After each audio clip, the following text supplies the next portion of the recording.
Do we have free will? Maybe you think you have an answer to the question, or maybe you've never thought deeply enough about it. Before the discovery of quantum mechanics, I thought it quite reasonable to believe we didn't. It made sense that the universe was deterministic. Likewise, it made sense to Einstein and the prominent mathematician Laplace. Laplace posited a thought experiment. Imagine a superintelligent entity which knows the current position and momentum of every single particle in the universe. This entity is referred to as Laplace's demon, and given that every particle interaction is dictated by unchanging universal physical laws, demon can predict the entire future and likewise know the entire past by simply computing where and how the particles will move and interact, like billiard balls interacting on a table. Under this assumption, we have no free will. If Laplace's demon tells me that the collection of particles resembling me are to commit a crime 2 years from now, I have no way of avoiding this fate. I am simply a collection of particles involved in this deterministic prediction. Then came the discovery of quantum mechanics. The position of a particle is actually described by a probabilistic wave function, they say, and is not certain until a measurement is made. This concept was related and developed in conjunction with Heisenberg positing his uncertainty principle, which states that one cannot know both the momentum and position of a particle with perfect accuracy. There is always some uncertainty in one of the quantities, perhaps an issue for our Laplace demon. This indeed throws a spanner into Laplace's thought experiment, but there is no scientific link yet between quantum mechanics and our ability for free will. Besides, as we will visit more rigorously later, it doesn't really feel like our freedom is just undetermined in the same way that a wave function collapses randomly according to mathematical probabilities. It feels like we have more choice than this. Well, let's not give up hope on the free will argument yet.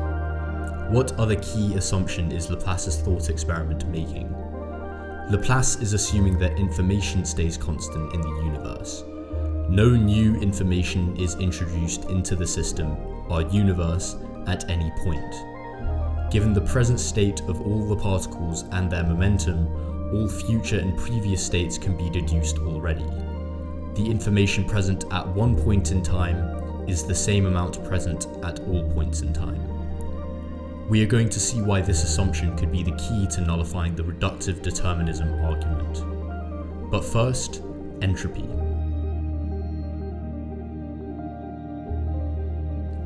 Another way of talking about information, especially the type of information we are referring to, is in terms of entropy. You've probably heard the word before.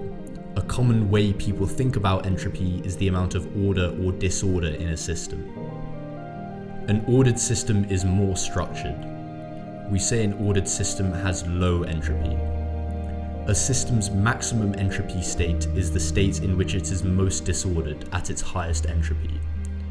For example, if we are talking about gas in a box, the maximum entropy state is when the gas, which is made up of particles, is completely diffused across the box, at an equilibrium. A lower entropy state would be the state where all the gas is clumped in one corner of the box. Notice there are far more states where the gas is completely diffused than clumped in one area, just because of the fact that there are more configurations in which the gas particles are spread out than clumped together. And so it is more statistically likely that the gas and the particles it consists of settle into one of these higher entropy diffuse states. This is where the second law of thermodynamics comes from, that the entropy of a closed system always increases. Gas diffuses, planets erode, stars die out, cables get tangled up, and your bedroom gets messy. Boltzmann formulated this idea more rigorously with the idea of macroscopic states, microscopic states, and statistical probabilities. A macroscopic state refers to the state of an entire system, what it looks like zoomed out. This would be the state of our gas in the box as a whole.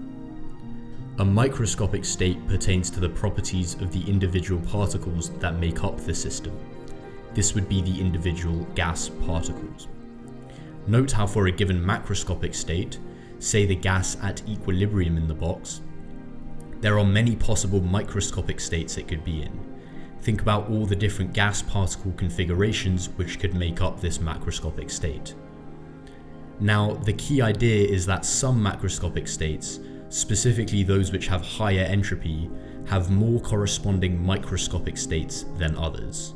The gas completely at equilibrium has far more microscopic states that it could be in than the gas all bunched up into one corner. There are more configurations for the particles. So Boltzmann created the following formula. The entropy of a macroscopic state is the Boltzmann constant, just some number, multiplied by the logarithm of the number of corresponding microscopic states. Back to information then. The difference between a system's maximum possible entropy and the actual value of its entropy is in some sense the information it's encoding. For some intuition, if we view a higher entropy state as more statistically likely and more random, less structured, then it follows that a lower entropy state is less random and therefore more information dense. This concept is known as Shannon entropy and is formulated more rigorously in terms of the probability that a random variable takes on a given value, but this definition is not conducive to the scope of the video. Take this example of two pixel art images, and then an example of what the maximum possible entropy state might look like for these images. We would say the one on the left has more information because it's more ordered, and this makes sense. If you were receiving these as a signal from outer space, it's more likely the one on the left could be aliens trying to communicate, and that the one on the right would just be background noise. This is exactly why the so-called wow signal came to prominence as an example of possible extraterrestrial communication. So note how, as entropy increases in a closed system, the amount of information the system is encoding decreases by the same amount. We can say that the sum of entropy and information is fixed in a closed system. Our universe, just like any system, obeys the second law of thermodynamics. Entropy is always increasing. As we mentioned, stars burn their fuel, planets erode, even black holes dissipate energy via Hawking radiation. This led to scientists, like Lord Kelvin, hypothesizing that the universe must have started in an extremely ordered state with very low entropy, very far away from equilibrium, which would be where all matter and energy is fully spread out. From this state, the universe has been slowly running down ever since, increasing in entropy with every second that passes. Taking this idea to the limit, he posited the universe will experience a heat death, where all matter and energy is eventually at perfect equilibrium within the system. No more interesting local structures, just a boring, dead, barren universe. There is an issue with this viewpoint. If you've been paying close attention when I was explaining entropy and the second law, I referred to closed systems. I did not refer to the universe as a closed system, and that's because we cannot treat it as one. This is because the universe is expanding at a rapid rate, and has been since its inception. This changes things. Notice what happens to the maximum possible entropy, which remember corresponds to a state of perfect equilibrium, as the universe expands. It actually increases, and there are more and more microscopic states corresponding to the macroscopic state of perfect equilibrium. Equilibrium in a tiny box has fewer particle configurations than equilibrium in a massive box for the same number of particles. So the key idea, first formulated by a Harvard cosmologist called David Laser, is as follows. The early universe, which was tiny in size, actually started off in its highest entropy state, not a low entropy state like Lord Kelvin envisioned. But this does not mean the universe was cold and barren. Imagine a tiny box containing loads of gas particles. Even at equilibrium, the highest entropy state, the temperature and density in the box is very high. All the particles are closely packed together. That's why Roger Penrose refers to the contents of the universe at this time as a primordial fireball, an extremely hot and dense fireball, but one which filled the entirety of the early universe, which was at equilibrium. Now, as the universe expands from here, the second law of thermodynamics kicks into play. Since the highest entropy state is now increasing, the actual entropy of the fireball can start to increase as well. Now here is where we get order in our universe. This increase in actual entropy, the second law, the equilibrium processes that are spreading out our fireball, take place at a slower rate than the expansion of the universe, or the increasing maximum entropy.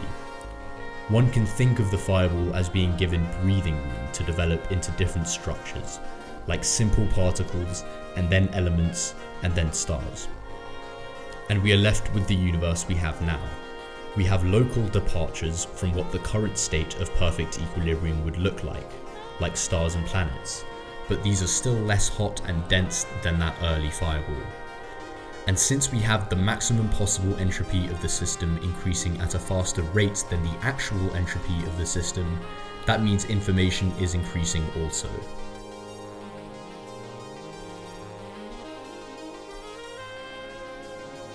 Under this view, Laplace's demon is screwed. It can't know everything from just one snapshot in time. This entire fundamental change in perspective can be summed up by the introduction of a historical arrow of time, referring to an asymmetry in information between the past and the future. There was no historical arrow of time to Einstein or Laplace. What does this increasing information or order actually correspond to? Well, initially, the primordial fireball was so hot and dense it was just a sea of elementary particles. As it was given space to cool, we had chemical order emerge. Elements like hydrogen came into existence. Then came structural or astronomical order, the development of stars from an abundance of hydrogen densely packed into one area, and consequently the creation of more complex elements from these stars, and then planets. Astronomical order then gives way to biological order. For example, the first self-replicating molecules needed an environment that provided high-grade energy. This energy was supplied, directly or indirectly, by sunlight, produced by the burning of hydrogen deep inside the sun. So what is this final type of order or information, biological order, actually referring to? The complexity of the organism itself? Well, we posit it is much more beautiful than that, and this is the sword we will use to slay Laplace's demon. It refers to 1. Biological evolution, and 2. Our conscious experience and ability to be free.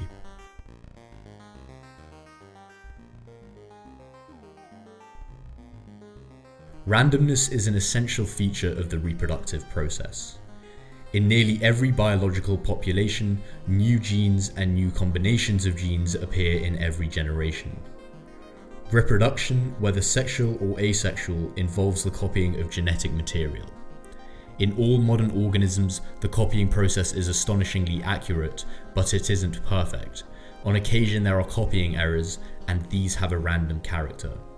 And in sexually reproducing populations, there is another source of randomness. The genetic material of each individual is a random combination of contributions from each parent. Organisms then survive or die out depending on their new combination of genes.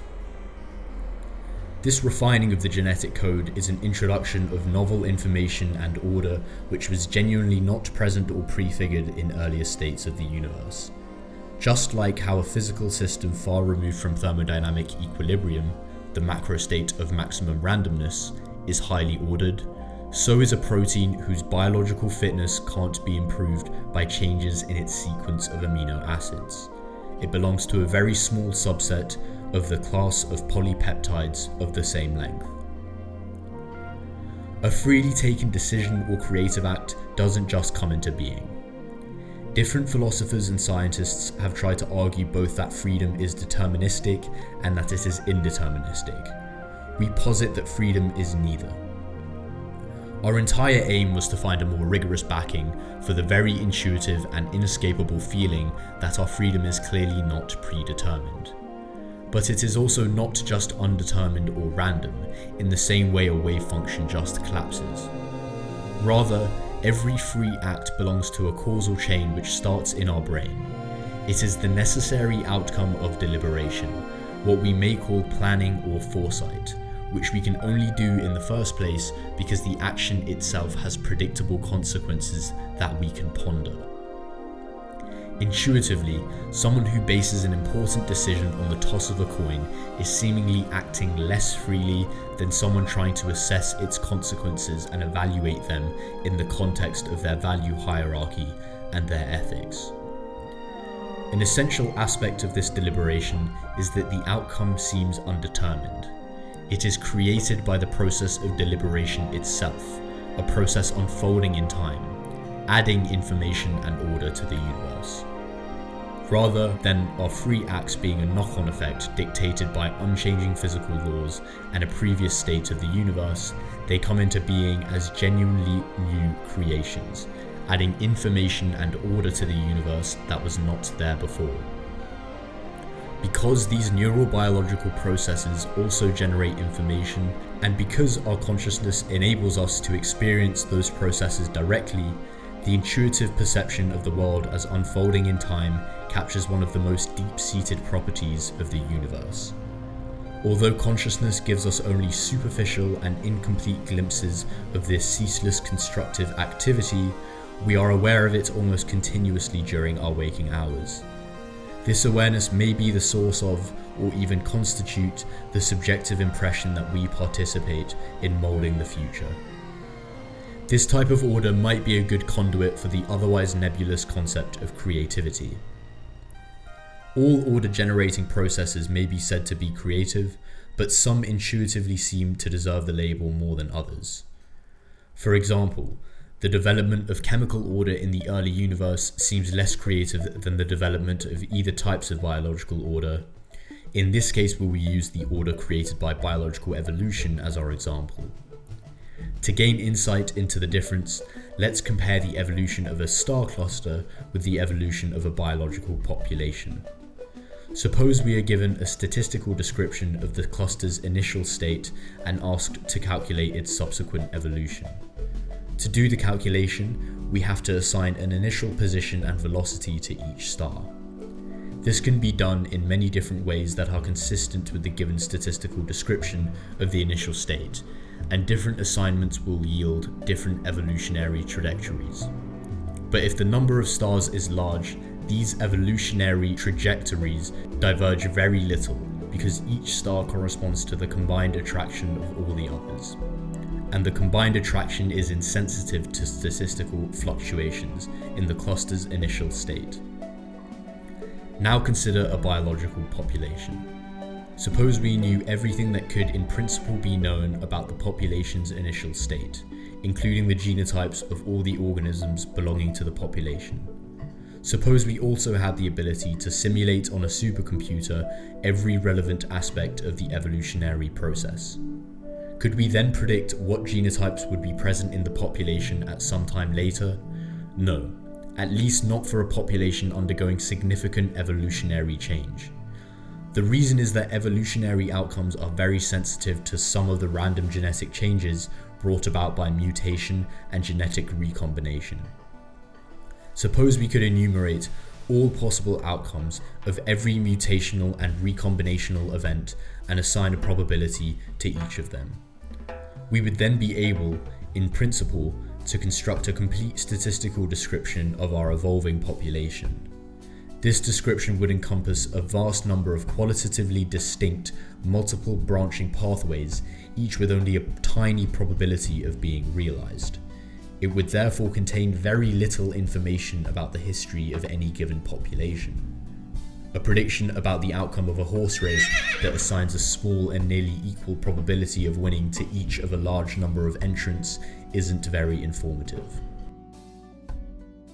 Biological evolution, therefore, not only generates order and information, but does so in an essentially unpredictable way.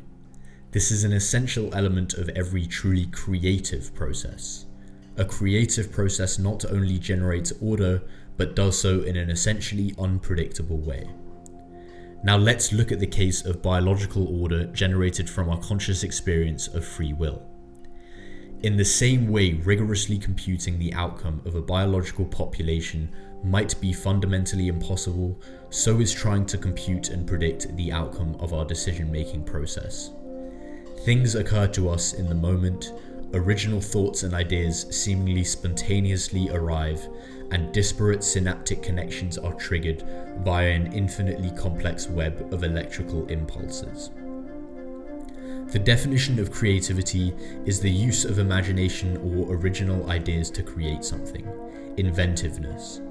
And in the same way intentioning and planning involves the process of using our imagination to take original action, it can also lead to more traditional acts of artistic creation.